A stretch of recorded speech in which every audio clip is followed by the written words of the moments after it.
Nothing we could get away with inside Benghazi. From SAS, Rogue Heroes, the Authorised Wartime History by Ben MacIntyre. Sterling insisted on driving the Blitz buggy himself, although he was an exceptionally inattentive and dangerous driver.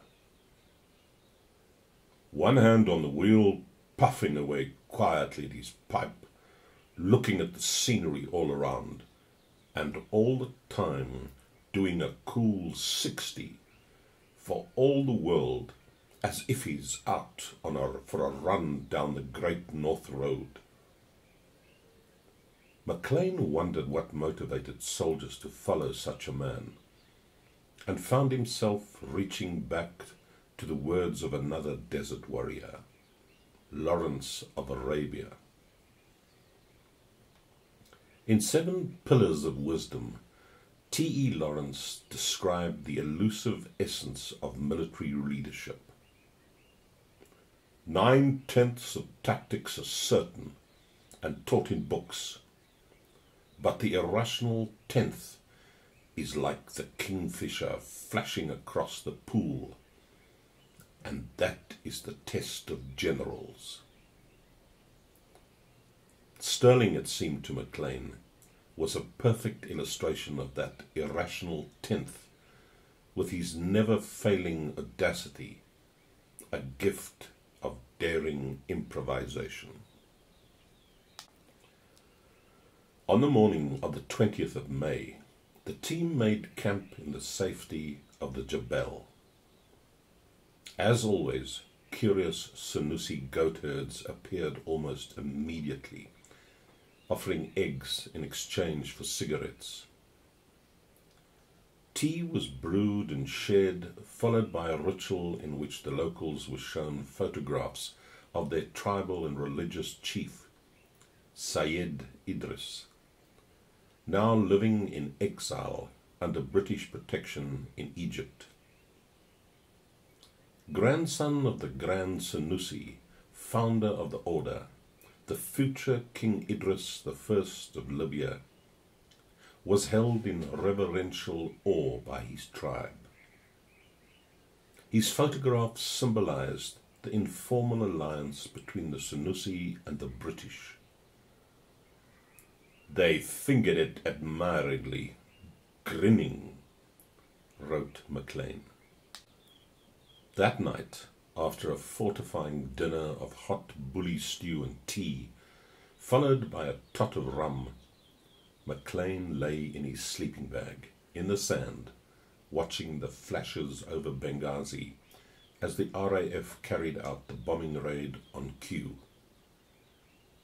The next morning, while Seekings and Cooper were preparing explosives, and MacLean was testing his inflatable boats, another Senussi appeared in the camp, wearing a trilby and carrying a filled umbrella. MacLean immediately nicknamed him the City Slicker. The man spoke fluent Italian and showed more interest in our affairs than we liked. A whispered conversation took place, in which it was discussed whether this man might be a spy, and whether to take him captive as a precaution. When they looked around, the City Slicker had vanished. Before they could reflect further on this episode, there was a loud bang, followed by a torrent of oaths. A faulty detonator had exploded in the hand of Reg Seekings. The injury was not severe, but enough to put him out of action. Seekings was furious. Randolph Churchill, on the other hand, was jubilant, for now he would take the place of the injured man. Within moments, Churchill was oiling his Tommy gun and polishing his pistol in preparation for the night's work. It took 5 hours to maneuver the blitz buggy down the escarpment, through boulder-strewn gullies. On the concrete road east of Benghazi, at around 10 p.m., the resulting damage to the track rods became apparent and loudly audible. As Sterling accelerated, the squealing racket grew worse. Sergeant Rose spent 5 minutes hammering beneath the car in an effort to silence it, but to no effect. Their approach to Benghazi would be less than stealthy.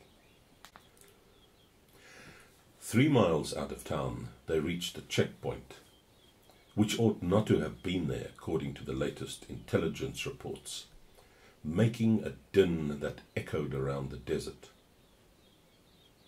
We could hardly have made more noise if we had been a fire engine with its bell clanging, MacLean later wrote.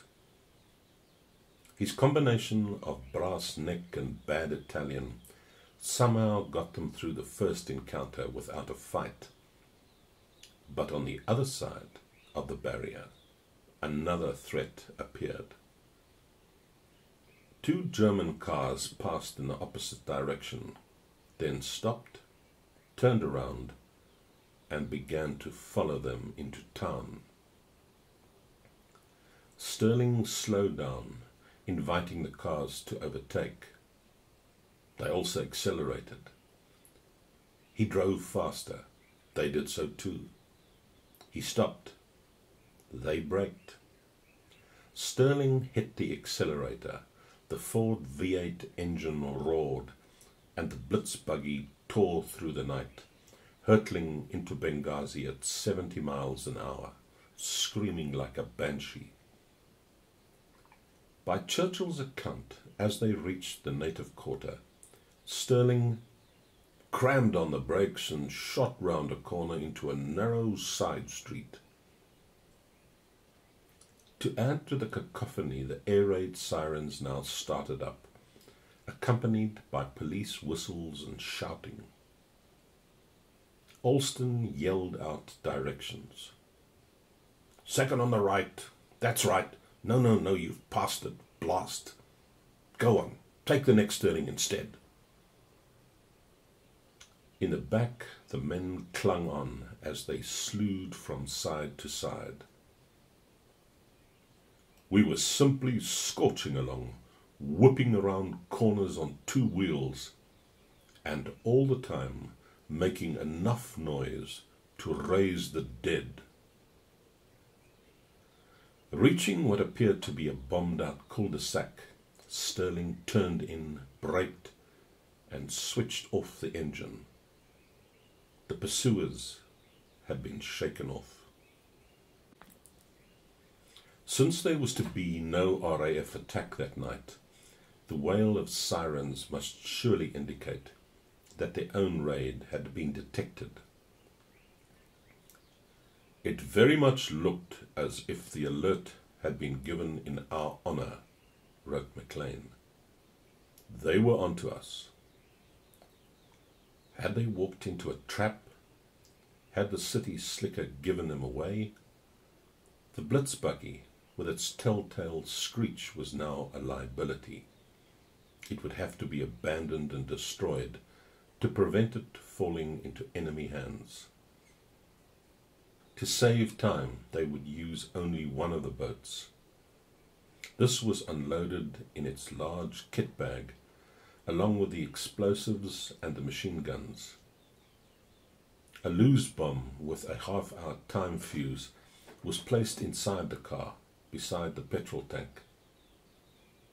They would be leaving Benghazi, if they ever left it, on foot.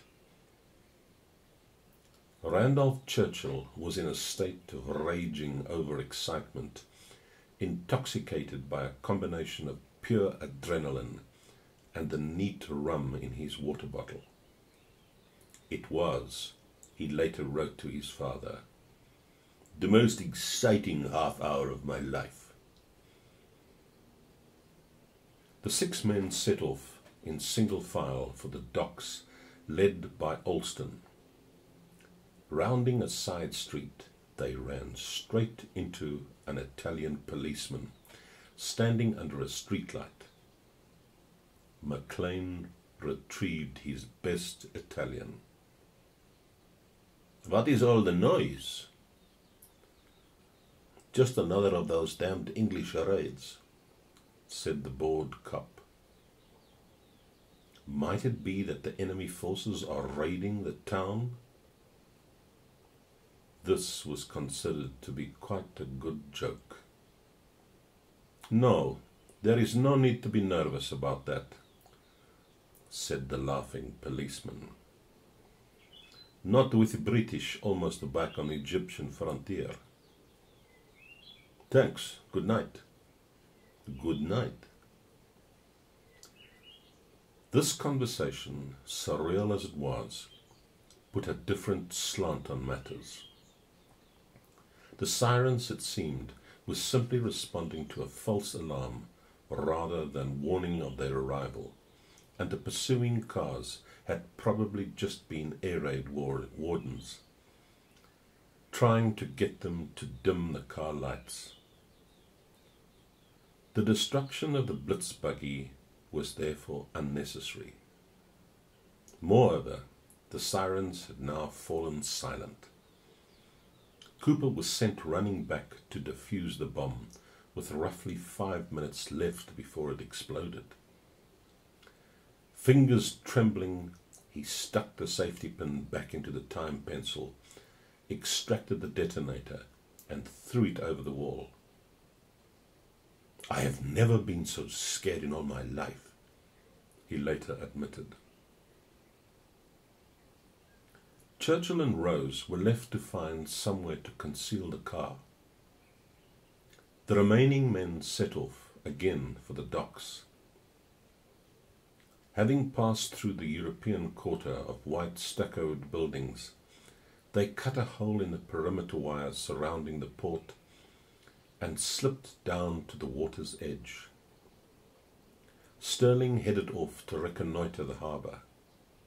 Alston did the same, in the opposite direction. And MacLean and Cooper set to work inflating the rubber dinghy on the sliver of beach. Through the gloom, MacLean could make out several large ships at anchor, no more than a stone's throw away. The equipment that night seemed determined to be both treacherous and loud. The wheezing of the bellows attracted the attention of a night watchman aboard one of the ships, and a voice floated across the water. "Chivala!" "Militari," replied MacLean. A short silence. "What are you up to over there?" "None of your business." That seemed to do the trick. After several minutes of pumping, the boat showed no sign of inflating. Somehow, on the journey to Benghazi, it had developed a puncture. They went back to get the other boat and found Rose and Churchill manoeuvring the car into a tiny, half-derelict garage. The operation now threatened to dissolve into dangerous farce. Stirling returned to the shingle and, finding it deserted, went off to look for the others. They, on returning to the same spot, were alarmed to find that Stirling and Alston had not returned, so MacLean went to look for them. Almost the entire unit was now wandering around in the dark. Cooper began pumping up the second boat, only to discover that this was also punctured. It was heart-rending. One by one, the team reassembled. Last to appear was Stirling, who explained that he had run into a sentry but had got past him by mumbling incoherently and pushing him aside.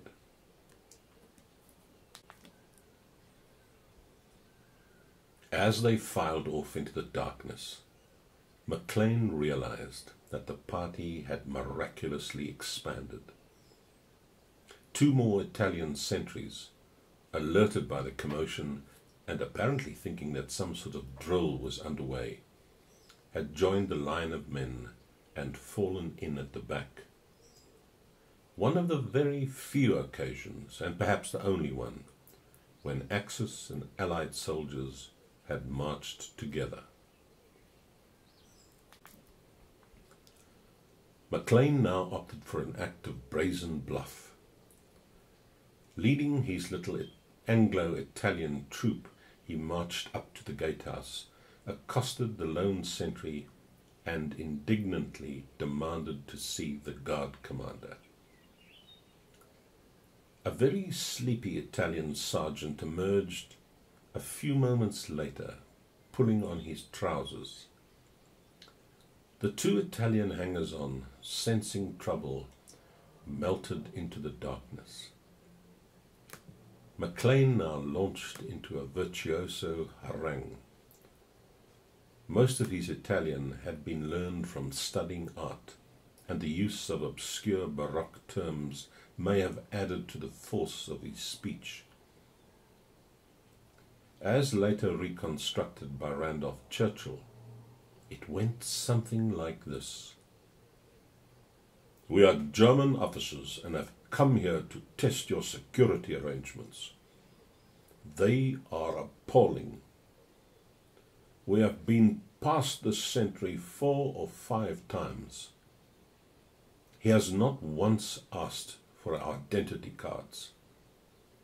For all he knows, we might be English. We have brought great bags into the dock. How is he to know they are not full of explosives? It is a very bad show indeed. We have brought all the stuff in here, and now we are going to take it out." MacLean then turned stiffly on his heel and stalked out with the others following. The bemused Italian sergeant saluted. As we passed him, the sentry of the gate made a stupendous effort and presented arms, almost falling over backwards in the process. Dawn was breaking by the time the party reassembled at the cul-de-sac. The car was now thoroughly camouflaged with rubber and planks inside the garage of a half-bombed house.